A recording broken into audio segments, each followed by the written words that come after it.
En la segunda parte de este interesante tema de un anticipo del infierno, estamos tratando cómo es que los ángeles que venían del río Éufrates, y decíamos en la primera parte, analizando los versículos 14 y 15 que nos dan detalles interesantes, veíamos el primer detalle de que está el aspecto que tiene que ver con el lugar.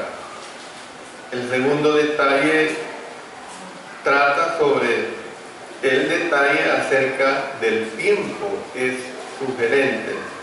¿Por qué el detalle acerca del tiempo es sugerente? Porque los 4 ángeles estaban preparados, noten lo que dice, para la hora, día, mes y año. Esta frase es una dramática manera de referirse a un tiempo definido. Es un tiempo definido, un tiempo especial que Dios se había fijado en su mente. La Nueva Versión Internacional se lee precisamente para esa hora y ese día, mes y año. Y hay otra versión que se lee a la hora exacta, del día exacto, del mes exacto, del año exacto. Entonces, lo que se quiere dar a entender con este versículo es que Dios está al mando. Dios es el que está al mando, nadie más. Dios es el que tiene el total control. Solo Él conoce su calendario. Hay un acontecimiento bien importante en el libro de los Hechos, cuando Él todavía no había ascendido. Miren lo que dice en el capítulo 1, versículo 7. Y les dijo: no os toca a vosotros saber los tiempos o las sazones que el Padre puso en su sola potestad. O sea, estaba diciéndoles que quien tiene el control es el Padre. O sea, quien tiene el control es nuestro Dios. Por esta razón, a su debido tiempo, sus planes serán ejecutados. Su pueblo puede contar con ellos, es decir, su iglesia puede contar con ellos. La iglesia puede estar totalmente segura de que lo que Dios dice así va a suceder. Dios ha prometido una vida eterna de felicidad si somos obedientes, pues entonces así va a suceder, porque Dios así lo ha dicho. Luego, hermanos, el tercer detalle tiene que ver acerca del propósito.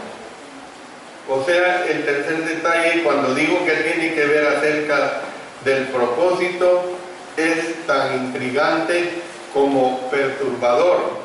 ¿Por qué digo esto?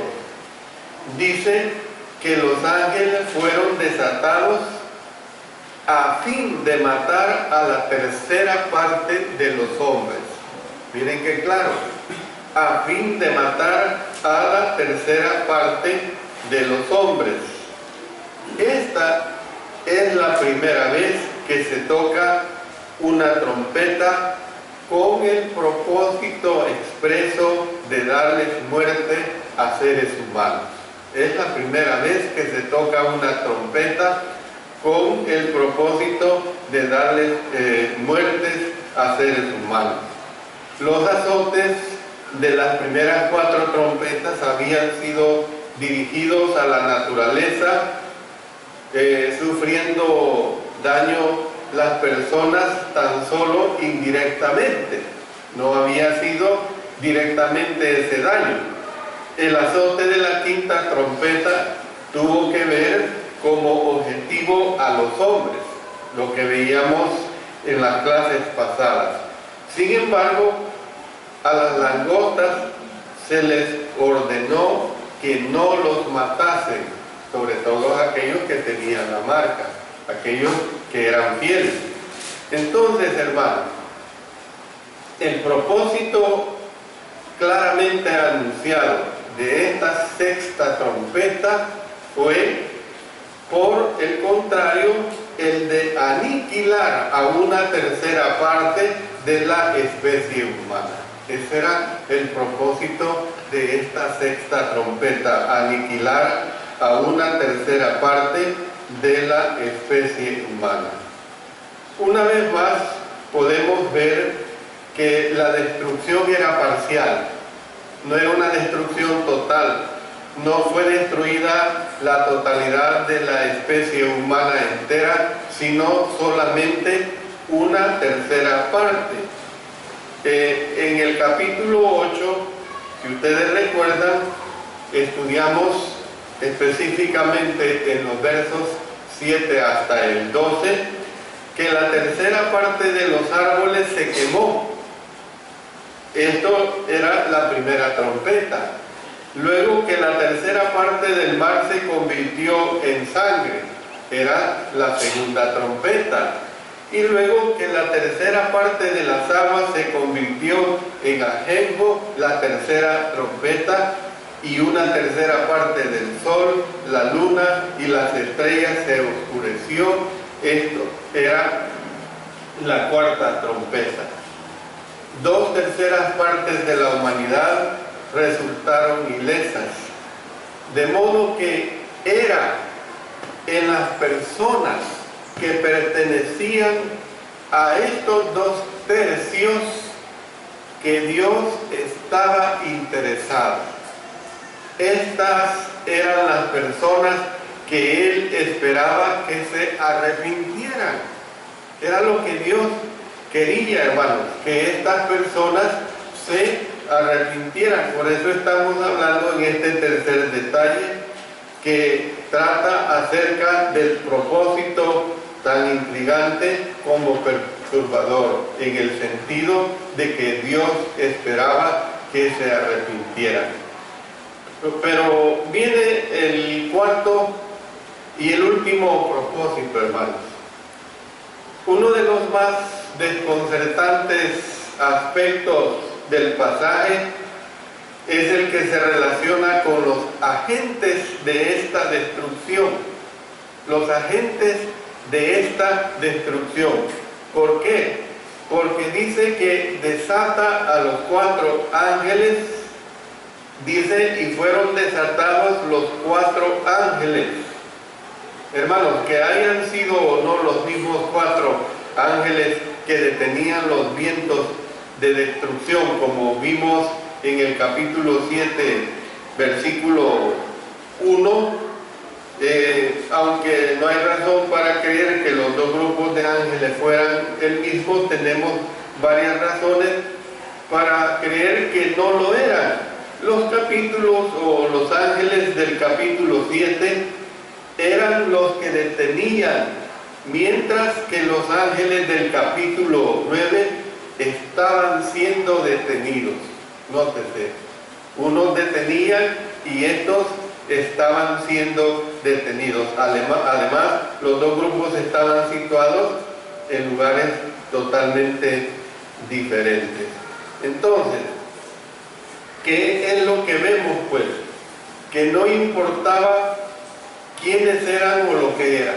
No importaba quiénes eran o lo que eran. Lo que sí importaba era que Dios los tenía bajo su pleno dominio y que cumplían los mandatos de Él.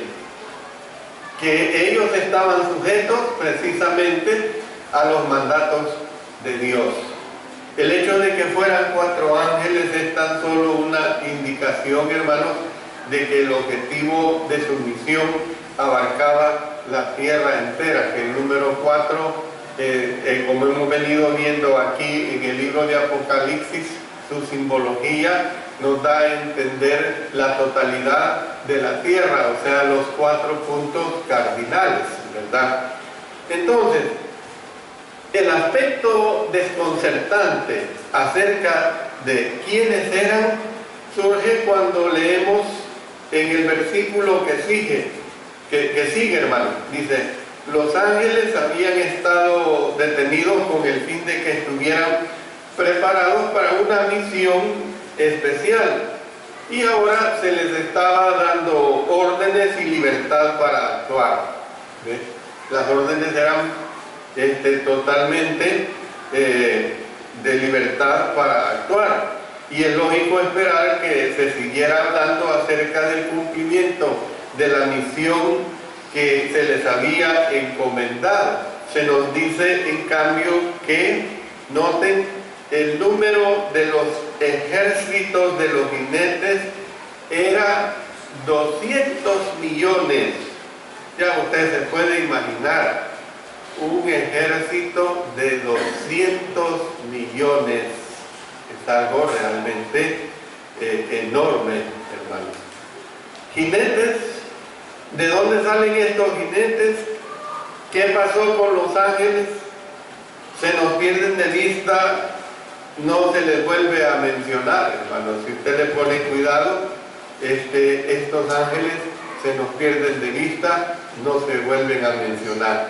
Y es que una cosa, hermano, que cuando la Biblia habla de ángeles, hay que tener cuidado y hay que ser observativo en este aspecto, que los ángeles cumplían una misión.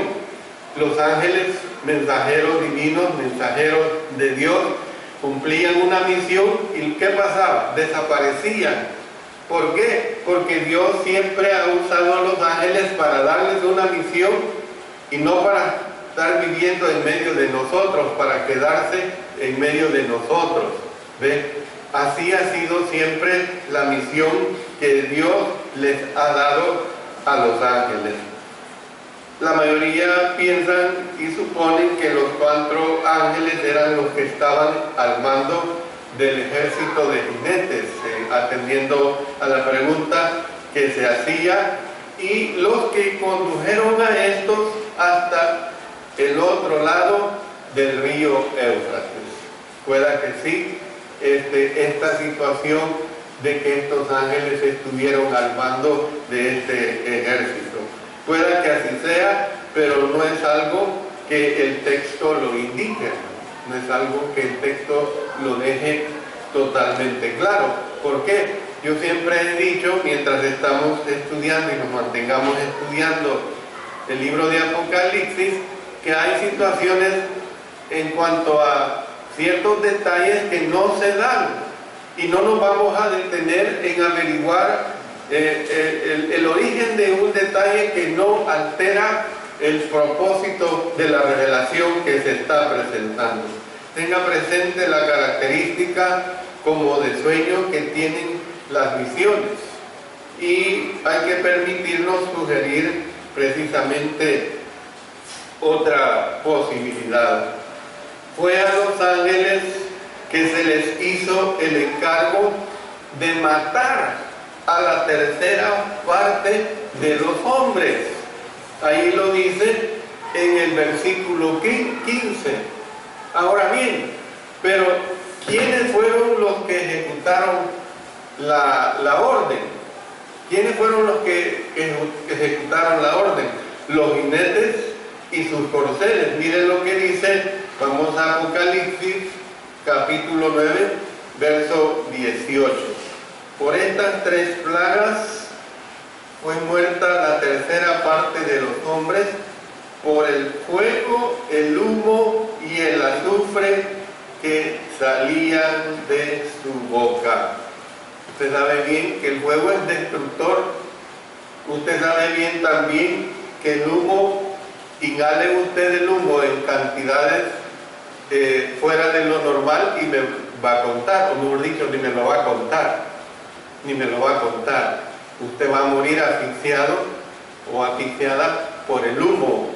Y luego el azufre, hermanos, es totalmente tóxico, o sea, el azufre es totalmente venenoso.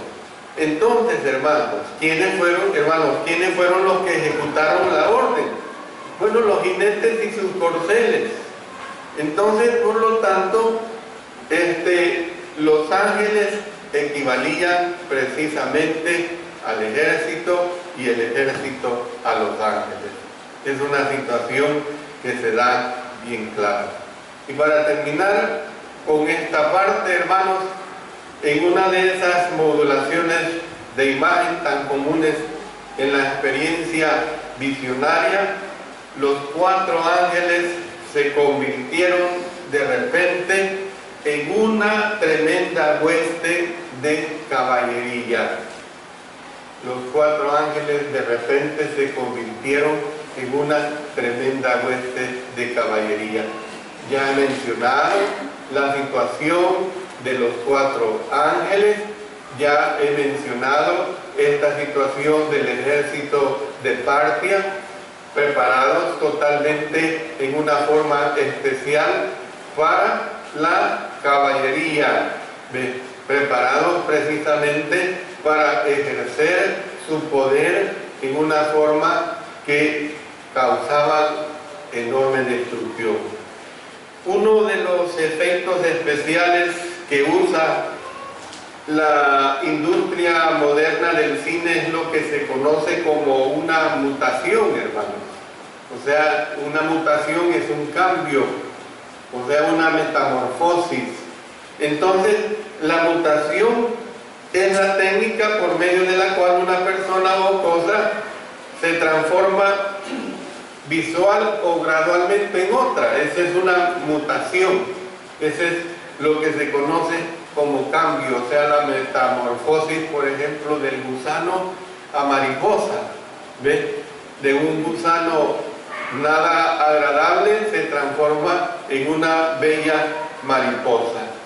Entonces, hermanos, cuando contemplamos este capítulo 9, óigase bien, cuando contemplamos este capítulo 9, es probable que deberíamos imaginar la forma de los ángeles brillando con luz cada vez más trémula, o sea, una luz cada vez más opaca. Usted sabe lo que es tener una luz radiante y que de repente esa luz se va opacando y opacando, se va haciendo tinieblas y no hay manera de sustituir a esa luz.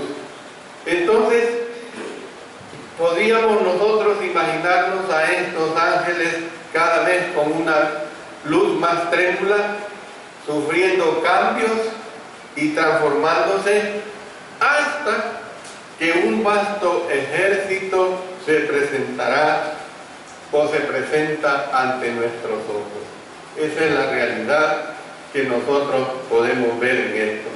Voy a dejar la parte que viene para la próxima intervención del día del Señor en relación a los infernales jinetes que se describen aquí en los versos 16 hasta el 19. En los versos 16 hasta el 19 vamos a ver esa descripción muy fuerte de esos infernales jinetes. Mientras tanto, que el Señor nos bendiga en ese propósito que tenemos de estudiar su palabra.